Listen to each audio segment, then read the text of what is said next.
What's going on, YouTube? This is Jacob from Team Primetime Gaming. Coming at you with a little different video today. A lot of people who start to get into this game, and I do honestly think the Magic's probably one of the greatest games in the world. It's often have like a weird learning curve as far as like what deck they want to play, what style of deck they want to play. Like what is aggro, what is mid range, what is control, and all these things, and what deck fits their playstyle and what deck they want to play, and things like that. Instead, I'm just going to go through like a rundown of the different decks and different styles of decks and how they play and what makes them what they are. And so when you're starting out in your journey in the game of Magic the Gathering, you can kind of pick a lane and develop your skills in that lane as much as possible. A lot of people will start out and they'll be just locked into one certain deck, and it's oftentimes a really good idea to branch out, to play different decks, to learn different styles of decks, different choke points. And today I'm going to talk about like a couple of different things that you benefit from playing different decks, different styles of decks, and hopefully this information can be helpful for like newer players or people trying to like expand their views in Magic and develop like better skills and better understanding of like matchups and how certain decks play against each other. So I've got a few lists pulled up here on Goldfish. The first grouping of decks I'm going to talk about is aggro decks. So aggro decks started at one of the earliest decks. A deck called Sly was popular in the late 90s. It was like low creature count or low land count, high creature count. Everything costs 1/2 mana. You just got in there. You attacked for a lot of damage very quickly, and you tried to win the game before your opponent established their bigger, 5, 6, 7 mana threats. A lot of times, you're gonna have cheap creatures, and then ways to make those cheap creatures be more valuable. Things like Thalia's Lieutenant or Adeline, giving yourself a boost. This is a creature combo deck, or a creature aggro deck, I should say. You want to deploy as many quick, cheap threats as possible, and your card quality is not super high, meaning that like your cards are pretty low impact top decks, but you're trying to reduce your opponent's life to 0 before that becomes an issue. So you've got, in this particular deck, you've got, 20-ish 1-drops? Let's see. 18 1-drops. And the deck's trying to, like, leverage using cheap creatures to push for damage early on before your opponent has a chance to block. Before your opponent has a chance to establish a creature board for themselves. And by the time they have answers to your threats, they're already at such a low life total that you just win the game. A lot of times aggro decks get a bad rap for being mindless or brainless to play, when actually they're very, very difficult in a different kind of way. Because a lot of times you don't know, like, if you have 2 1s in play, and your opponent has a 4/4, do you attack, do you block, what do you do? And there's a lot of, like, decision-making processes that go along there. The second type of aggro deck is more of a spell-based aggro deck. What you see here is just a mono-red aggro deck. It still plays cheap creatures that try to leverage like early advantage and damage, but you also play a bunch of spells that deal direct damage to your opponent. And this is more of a burnish style deck to where you don't really care about card advantage, you care about damage output. Your opponent starts with 20 life, you start with 7 cards. If your average hand has 2 lands in it, that's 5 cards. So it means each card has to deal 4 points of damage. A lot of times that's not going to happen. The average is about 3. So your top decks have to give you the ability to have chip damage in. And in the modern format, it's a little different with fetch lands and stuff like that. Usually you have to do about 18, 17 points of damage, which makes it a little bit more streamlined and easier. But you see things like Play with Fire, Light Up, Skewer the Critics, Wizard's Lightning. These spells are designed to do direct damage or to kill creatures to clear the way for your little guys. And then things like Monster Swift Spear and Soulscar Mage are probably two of the best one-drop aggro creatures ever made because of the prowess mechanic. You know, being able to play your other other spells and give them a boost, making your one-drop into a 2 or 3 power creature to do that damage. Then you have cards like Commander Faces Kakazan, which this card doesn't look on its face like it's very powerful. It just deals 1 damage, a little chip damage when ETBs. The second effect is just a +1/+1 counter, and then it turns into a 2/2 creature. This is probably one of the best low power format aggro cards ever made. Like 100%. Because this card alone can do 4 damage for 1 mana, which is what I just said we want. But if the creature lives, it can do as much as 6 by itself. And your opponent taking 6 damage from 1 card is just... it's what you want to be doing as an aggro player. You want to establish, you know, a quick board presence. You want to get in for as much damage as possible. And then, like, the additional chip damage. Stuff like Vioshira Pyromancer. It's a 2/2 for... it's 2/1 for 2. It's not a good card. But when it ETBs, it pings something for 2. And that allows you to guarantee 2 damage off this creature. If it gets in sideways 1 time... that's 4 damage. That's that sweet spot we want. Bonecrusher Giant is the same thing. It's a good, cheap removal spell. That's also card advantage because it's 2 things at once. It allows you to, you know, have a quick burn spell or play a 4/3 body, which is pretty reasonable for 3 mana. And then usually, like, decks like this would be pretty low to the ground and have some creature lands, and or like Sukenzan makes tokens. It just, and Ramunap Ruins is like that little bit extra burn damage you need, you know, to close out the game when your opponent's at like 4 life. This deck plays substantially different than a creature aggro deck because you don't have that bailout of, oh hey, they're at 4, maybe I'll rip 2 burn spells and kill them, and I don't have to worry about it. You know, you actually have to get in with your creatures. So you have things like Brave the Elements and Ossification, which are small removal spells or ways to get around like certain creatures that let you push that little bit extra amount of damage. Creature aggro is really well also known for lords. A lord is a reference to a creature that gives everyone else on the field that has a characteristic similar to it, whether it be a merfolk or human or stuff like that, the ability to pump itself, or it pumps the team, making it to where your other creatures are bigger. And humans, in particular, you have Thalia's Lieutenant, which is like a kind of a weird lord where it only puts +1/+1 counters on things that are on the board already. But then you have Coppercoat Vanguard, which is just this new card that came out that gives every human you have +1/+0 and Ward, which has been a really good addition to this deck.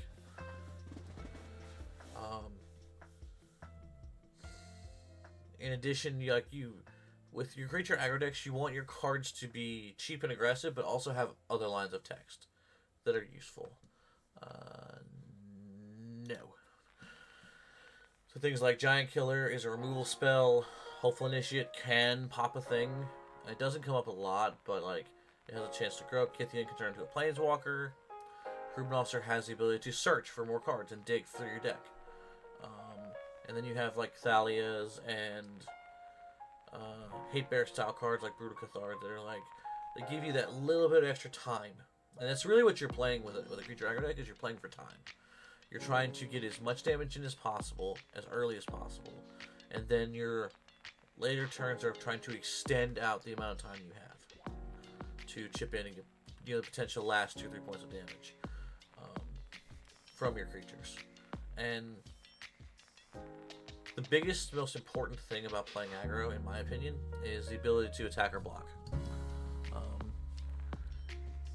Knowing how combat works and knowing when a good time to sacrifice a creature, basically, by attacking in to try to win a race matters, or to hold back. It's by far the most important skill in decks like this. Now, in spell-based aggro, it's a little bit different, because sometimes your direct damage spells need to target creatures, or needs to go to planeswalkers or other places, And knowing when the correct time is to do certain things like that is really the most important part of the decks. You know, Paulo Vitor Damarosa is one of the best Magic players to ever live. Multiple Pro Tour wins, multiple top 8s in the Hall of Fame, all this. He did a podcast a few years ago. He said that the first time he ever played Burn in Modern, he was turn 2 or 3, he had a bolt in his hand, and he didn't know what to do with it. He just sat there and just like, I don't know what to do with this. I don't know if I should shoot your creature. I don't know if I should hit you. And for one of the best players to ever play the game to say that shows you that these decks are not mindless. They're not boring. They're boring to some people, but they have many different lines of play that if a better aggro player sits in front of you will see, versus someone who just started playing the game. The other advantage of aggro decks usually is they're pretty cheap monetarily to build. Usually your card quality, your creatures are not very good. Your cards are not expensive. You know, they're usually commons and uncommons. But it gives someone a budget alternative to enter the game and have a competitive deck right off the snap. And usually people will start with these decks because even if you're not playing at a high proficiency level, you still can squeak out games because your deck just does a linear thing. Does damage, tries to kill your opponent, and then just goes from there. And usually these decks also last a long time. Like, they always will be the corner of the format just sitting there waiting. When aggro is the best deck in the format, it's usually a healthy metagame. Because then the other decks prey on aggro, begin to show prevalence. And one of the decks that traditionally preys on aggro is midrange. And so let's talk about midrange. Midrange is a style of deck that is a turn 4, 5, and 6 deck. Basically, you want to just get through the early turns with card advantage, with establishing a little bit of a board presence, and then you're leveraging the fact that the quality of cards in your deck. And when I say quality, I mean that your cards are bigger and do more powerful things than most other decks. So, for example, we have just a Rakdos midrange deck here in Pioneer.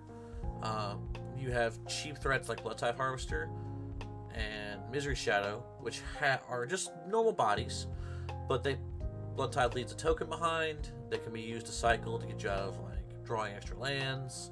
Misery Shadow has a little bit of extra text and graveyard removal, and can also be a big blocker and or attacker. Bonecrusher Giant in this deck serves a completely different role than the previous deck we looked at, because it's now not your top end. It's not your big thing that lets you stabilize. This card allows for a quick removal spell if you need it, and also a reasonably sized body that can attack and block. It can end the game very, very quickly. Usually these decks have cheap removal in the forms of like Fatal Push is an all-star in every format. Dreadbore, Go for the Throat. Usually there's a 6 to 10 removal spells in a mid-range deck, because they want to keep the board clean, answer all your threats, and then deploy their own threats, and usually their threats are going to be bigger than yours. And then also another very important point of mid-range decks is card advantage. You want to basically one-for-one trade with your opponent down to where you both have 1 card, and then your cards all equal 2 cards. So like things like Fable and Mirror Breaker, probably one of the best mid-range cards ever printed. It gives you a body, it gives you card selection as far as like the looting goes, it gives you mana with the treasure that the Goblin token makes, and then it turns into another body. So basically this card on its baseline reads 3 mana, make 2 2/2s, 1 can copy a creature, 1 can make a token. That's the kind of card midrange wants. And you have cards like Record of Bankbuster, which is pure card advantage. You draw a bunch of cards, then you have a body. It just takes mana and time. And so midrange decks oftentimes want to leverage time, because the more time you give a midrange deck, the more their card quality will overpower you. That's why Shieldred's so good in a deck like this, because it's a large body that's kind of hard to kill, weirdly enough, and buys you time, especially if you can draw a couple of cards on your turn. If you untap with a Shieldred, you're gaining probably 4 to 6 life every turn. And that's usually enough to push you out of range of aggro decks, and it's usually enough to win in the mirrors. Because if you have a Shielder and they don't, then that's a 4 to 6 point life win swing every turn. And that's super important. The other thing about mid-range is that you have some cards that you can play early, like things like Kroxa or Bonecrusher Giant, that turn into really big threats later on in the game. And that kind of dual functionality really allows for you to play a longer, grindier game against certain decks, to where you just have a very good game against decks that try to like win the game really early, or even control decks. Like usually control isn't a good matchup for mid-range, just because they both want time and one goes over the top of the other. Mid-range decks also like have a really good sideboard and hand disruption spells, things like Duress and Thoughtseize. You also get like a bunch of really good hate removal spells like Noxious Grasp. You have a lot of good sweepers in the form of Rituals, Damnation and Modern, and also Go Blank. Go Blank's a good hand disruption spell. Most mid-range decks are going to be either green or black base, which gives you a plethora of like good creature lands to play through, as well as now you have like Takenuma, Sokenzen, and Seiju as like turning your lands into spells, to where even now, if you draw a bunch of extra lands, you have plenty of ways to cycle them or use them as spells themselves. And that's one of the biggest draws of mid-range is you never really feel like you just get run over. You always have game against everything, and then you have the ability to like stabilize, establish your big threats, and then push for damage. It does not take long for one Graveyard Trespasser or one Misery Shadow to end the game on an open board. Because those cards just get in for a third of your life total, or a sixth of your life total, and chip away at you, and it makes it to where it's you have to answer the cards very, very quickly, and more than likely, if you don't answer everything right away, they're going to be able to rebuild because of the token left behind, or this is in the graveyard, or every top deck is suddenly a live threat. And if you miss one time in an aggro deck or control deck, or even mirror, it can be really detrimental to you, and it can just push the mid-range player just over the top, to where they just win the game on the spot because they're just so far ahead in board presence and card advantage. Mid-range is people say mid-range is kind of hard to play. The main things you're trying to look at is how do I not die to the aggro decks super fast, and then how do I win the game against control decks that have ways to answer a lot of my threats and one-for-one value a lot of things that I'm doing. And there's certain people that like have played mid-range decks for years and know understand their role in matchups very, very well. Not playing Thoughtseize on turn 1, or Shocking and Bloodcrypt to fatal push a creature that may do 4 damage over the course of 2 turns is beneficial in a certain way. And there's a bunch of different play patterns that come with mid-range. Liliana the Veil is an excellent example of a good mid-range card that comes and goes with formats. Sometimes she's not very good, but against like aggro decks or control decks, she's phenomenal because she strips both players of card advantage and allows you to maintain presence. I never truly myself played a lot of mid-range. Usually the cards are pretty expensive, and it's usually like a pricier, as you can see here, pricier deck. But it's a good deck for a long, long time. Jund in Modern was a playable deck for 20 years, and then it had to slowly evolve with the new cards and get a little bit leaner and a little bit faster. But mid-range will always be around. It's always going to be a playable deck. The formats where the best deck is always mid-range are a little bit boring and a little bit slow, and it feels like you can't do anything other than play mid-range and go over the top of it. And that can be kind of detrimental to like people wanting to play the format. But some people just love this deck. They love this style of deck. They love thinking they can outsmart their opponents, that they can gain little 2-for-1s here and there that like make a big difference. And that's really the crux of what mid range does. And so now, to answer mid range, is its natural predator in control. Control has been, it's honestly the first Magic archetype. It's an alpha beta staple. ABU was pretty much only control because all the creatures sucked. You couldn't really do an aggro deck until probably around the Urza block was when you could really start playing like aggro decks like Sly, and then mid-range didn't really form until later when the card pool got better. Things like Spirit Monger and stuff like that. Y'all boomers don't have a clue what I'm talking about, or zoomers don't have a clue what I'm talking about, but trust me, your dad will love it. So most control decks are blue-white based, or at least blue based. There are blue-black control lists, there's blue-white control, there's Esper. But traditionally what you're going to see is like a blue-white control. Now what is control trying to do? Control is trying to not die. Plain and simple. More even so than mid-range. They're trying to answer your cheap threats with cheap threats of their own, or cheap answers of their own. They're trying to trade their life total for time, for resources. They're trying to like cycle for cards and establish like good 1-for-1s to the point where they start playing big spells like Memory Deluge is a good example. Cards that draw them extra cards. Like Teferi Hero Dominaria is probably one of the best control cards ever printed.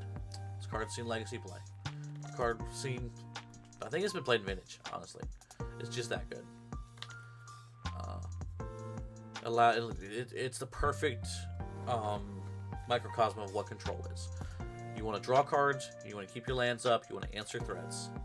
And this does literally all of them. You have cards like Wandering Emperor, which are flash threats, which Wandering Emperor is kind of a newer addition to control, but it allows you to put bodies on board, and it's a removal spell, which is nice. And it also has flash. It's the only Planeswalker with flash that's playable in any real format.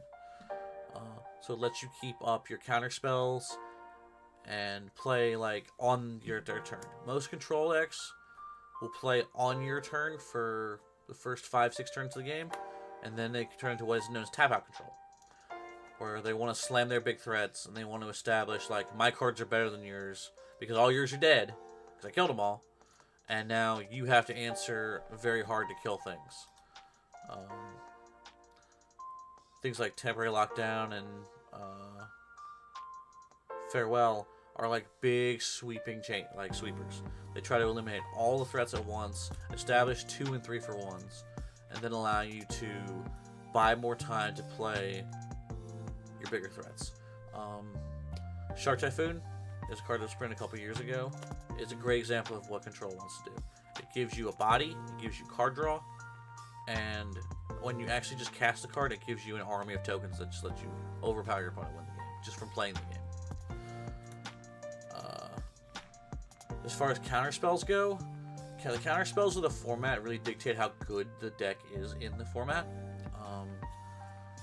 With new additions like Make Disappear, Make Disappear is probably one of the best Mana Leak style counterspells we've seen in a long time.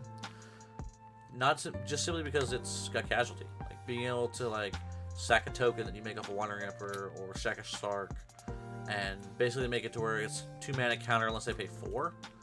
It's really, really good because it lets you, for 2 mana, it lets you hold up a pretty good a pretty good counter spell for anything that's pretty big. But also, it's cheap. On turn 2, if you just counter a thing, you don't ever feel bad about that. Dovin's Veto is also a staple in these decks. It only hits non-creatures, but it can't be countered. So a lot of times when you get into Counterspell Wars, the person who has the Dovin's Veto that gets answered first usually wins. Then you have things like March. March is cool because you trade in card advantage for time and or removal spells. So like March, pitching 2 or 3 cards out of your hand might look like card disadvantage, but it gives you a tempo advantage. It gives you a, hey, my 1 open mana turned into killing your 4/4. And I'll burn 2 cards that probably weren't doing a whole lot to do it because I have so many more cards than you. I'm just going to be able to maneuver you. Control really likes to sit on Planeswalkers. Planeswalkers are most of the time the heart and soul of Control decks because they give you multiple cards over several turns, and they also are a threat your opponent has to answer. A lot of times, one of the biggest problems with playing aggro decks, your opponent plays Planeswalker on turn 3. Now what do? Do I kill the Planeswalker? Do I kill them? Does the Planeswalker give them enough card advantage to stabilize and find the land drops they need, and find the creatures they need, or find the spells they need to sweep the board? It all depends. It's another one of those little wrinkles as far as like the matchups go. And then usually a control deck will have a way to go over the top, meaning play something that gets you so much advantage or pushes the game so much in your favor that it literally is not even worth playing the game anymore. Yorion was, and it probably will be in formats it's legal in, the thing you go over the top with a lot because it lets you activate your Planeswalkers twice, lets you flicker things like Omen of the Sea to where you get extra draws, make a big shark, and just kind of put 10-15 power in play and draw you 5 cards for 5 mana. For free, basically. With your land bases, a lot of times there'll be a good many basics and Field of Ruin because it punishes like super greedy mana bases that don't play a lot of basics, and also it lets you like deck thin to where you're drawing only spells or only good cards. You see like a lot of cycling lands. Creature lands are well known in Control as being like a thing that they've one of their only win cons, to be honest with you. As you can see, there's no creatures in this deck. Like the only way you win is with tokens and or haul. And a lot of times knowing when to push and go full aggro is one of the important things to learn in Control. Control is regarded as the hardest deck to play. As far as the hardest, like, to understand all the choke points and understand the matchups and understand when to do things and what not to counter. And there are certain players that are very well known for playing Control for a long, long time. And they are always going to be, like, around. Control is always going to be a thing. Certain people love this style of deck. They love playing on their opponent's turn. They love answering their things. And just the pure frustration of seeing your opponent with no cards in hand, no 5 lands in play, and you have just a complete table of creatures that just came out of nowhere. And, hardly ever do you actually win the game in Control. Most of the time your opponents just concede. Because they know it's an uphill battle and they're just not able to win it. Now, Control beats up on aggro. Control beats up on mid-range pretty hard. Aggro decks are known to be very good against Control decks because they get underneath them. Meaning they play a bunch of their threats before they have the time to, like, put their big counter spells in play their sweepers, and get you to a low enough life total to where if I tap out for, like, a removal spell or a sweeper, then they might just untap and burn me for 10 with 3 cards. And then I just lose the game anyway. Mid-range is known to beat up on aggro because you just have really good 1-for-1 trades and your body's just a little bit bigger and can block well and keep you alive longer. Control is known to beat up on mid-range because you're both playing the slow, grindy time game, but you do it better as a Control deck because you just have the ability to go over the top and play things like Shark Typhoon. Your lands do so much for this deck. It lets you strip creature lands with Field of Ruin. Your Planeswalkers just gain you incremental card advantage over time, and your opponent has to answer them immediately. And in certain formats, good Planeswalker removal is usually only sorcery speed. So if you can buy a turn with like a card like Wandering Emperor or Narset, and your opponent can't deal with the threat immediately, and you get a second or third activation off of it, it puts you so far ahead in the game that they usually cannot recover. So that's Control in a nutshell. A lot of people, like I said, love playing Control decks. A lot of people will spend a lot of money on a Control deck to make it like max rarity. And then Control is usually, it's not always the most expensive option, but you can certainly make it your own. Like there's never a stock Control list. People can always mix and match certain cards and make it feel like their deck. More so probably than any other like style of deck. Like for example, this guy's playing a Yorion list. Some people play 60 cards and they play like more draw spells, or they play more of a combo version with Lotus Field. So there's a bunch of other different ways to play the deck, and if you are a person who likes to like take your time and play on your opponent's turn and react instead of being aggressive, definitely consider Control as one of the decks that you can pick up and play. And that leaves us with one more style of deck to talk about, and that's combo. And there's multiple different types of combo. Right here, we're just going to talk about the two that are mainly prevalent in the Pioneer format. Well, the first one is Lotus Field. Combo decks are trying to do one thing and one thing only traditionally, and it's whatever the combo is, whatever the way to win the game is, to where you just lose the game immediately. Usually involves big mana, multiple spells that are like very big and powerful, and also time. Like again, you're trading time for the ability to set up your combo. So you have things like Impulse, Joint Exploration, Royal Grazer to give you additional land drops, and so you with combo, you're trying to get to a certain threshold or where you have enough mana to do your thing, and then you just go off.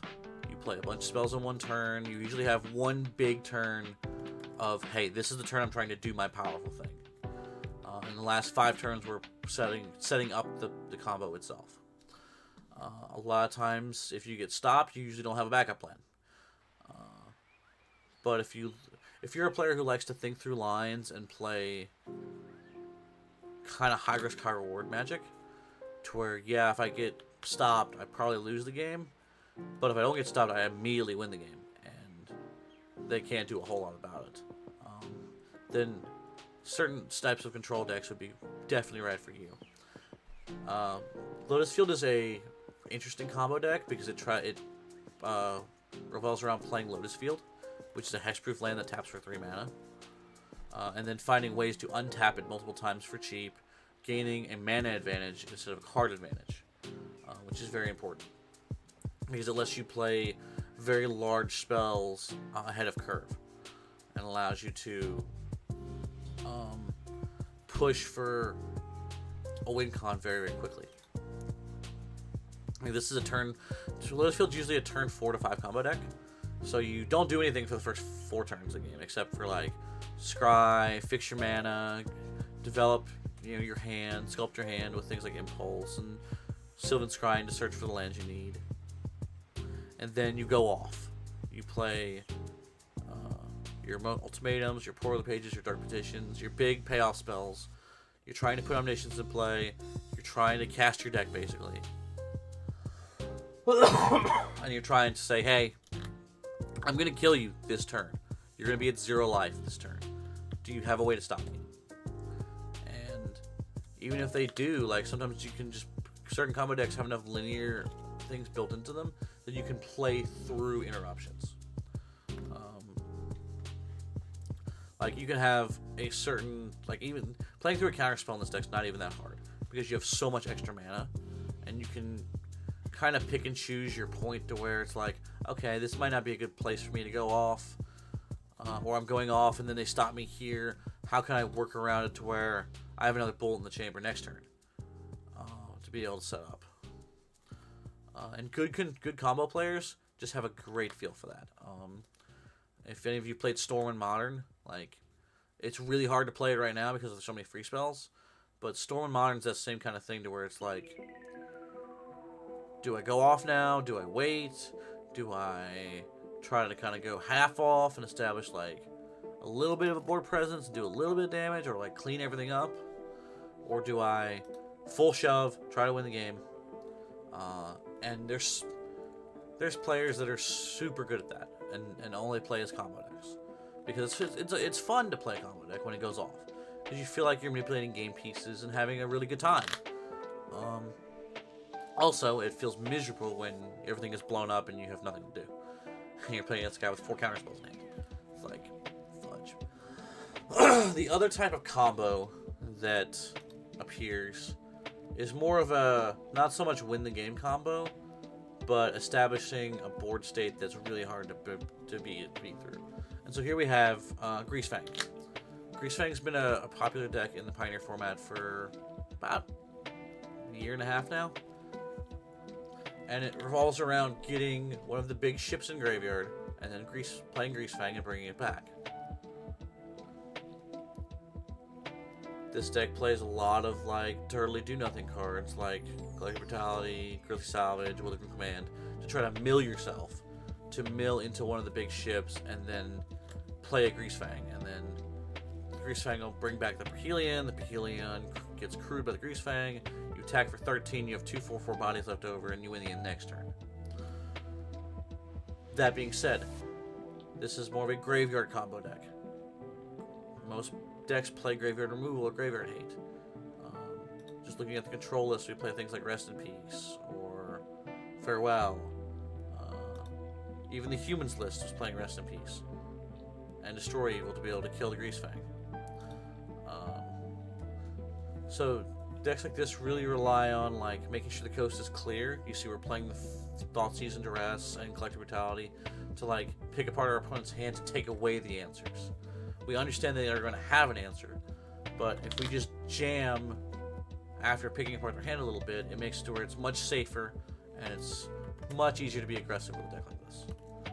You're really never winning without doing the combo. The addition of a Esika's Chariot, which is a really good mid-range card, allowing you to like make multiple bodies, get some advantage as far as like board presence, and just play like a slower, grindier game, is really good.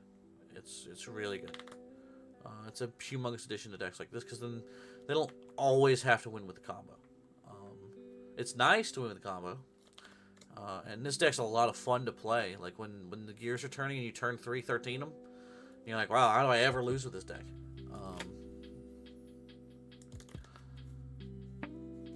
Yeah, the decks like this are fun. A lot of people enjoy playing them. Certain people cannot stand playing them. Like I myself, I love this deck on paper. I cannot play it in real life. It's impossible. Like I always draw like the wrong half of my deck. I never draw the combo. They always have an extra answer for it. And I like playing it, but I don't think I play it well, so I avoid it. Now, whenever I have more time to test the format, I'll probably pick it up again and try to understand what am I doing wrong. If it's the hands I'm keeping, if it's the deck I'm playing itself, like how I'm sequencing my plays. It certainly is a weak point that I need to work on myself. And really, that's about it. That's like pretty good walkthrough of the 5 to 6 styles of decks you'll play or play against, and no matter where you are in your journey with Magic, picking one up and then trying to play one that you've never played before is definitely a good idea. It gives you a chance to see things that you hadn't seen originally, play lines that you hadn't played against, and also like understanding the roles in matchups. Like if you're an aggro player and you've played aggro a lot, play a control deck, because you understand like the aggro matchup, but like how do you understand why and where those points are? Like what land sequences mean you have certain cards in hands, why you countered a certain thing, what could that mean? Same thing with mid-range, like, why did you kill that creature and not this one? Why did you wait a turn? Why did you, how do you board in these situations? What do games 2 and 3 look like? What do mulligans look like? What kind of 7s do I keep? What kind of 6s should I keep? and then that transitions into more knowledge of the game and a better understanding of how to play certain decks in certain matchups. And that flexibility is super important, and I don't think people really appreciate it that much. But it does allow a lot of learning, and it does allow for a lot of growth as a Magic player. When I first started, I played only aggro because that's all I could afford. Aggro decks were cheap, aggro decks were easy to build, and so I played aggro pretty much the first 3 or 4 years I played the game. And then only pretty much really recently did I try to develop myself and play other decks at a higher level and make it to where I understood how control decks worked. I understood how mid-range decks worked. And I think it really helped me develop as a player to see other decks in action and to play them and feel them and to get an idea for what a deck needs, what you need from that deck to be able to play the game. So I hope you guys enjoyed this video. It's a little bit something different. It's geared more towards newer players and people who are trying to understand what decks do what, and hopefully this will help somebody. At least if this helps one person understand how decks work and the ideas behind things like tempo and aggro and stuff like that, and what card advantage actually means in the game, then I feel like it's a success. Because it's a resource that's not every person can find. And hopefully you guys enjoyed this video. I'm sure our next video will be with actual gameplay of someone having fun and dumpstering somebody with a really bad deck. And I know that's what you guys like to see. But hope you all enjoyed. Looking forward to seeing you guys next time. This is Jacob from Primetime Gaming. I hope you all have a wonderful day.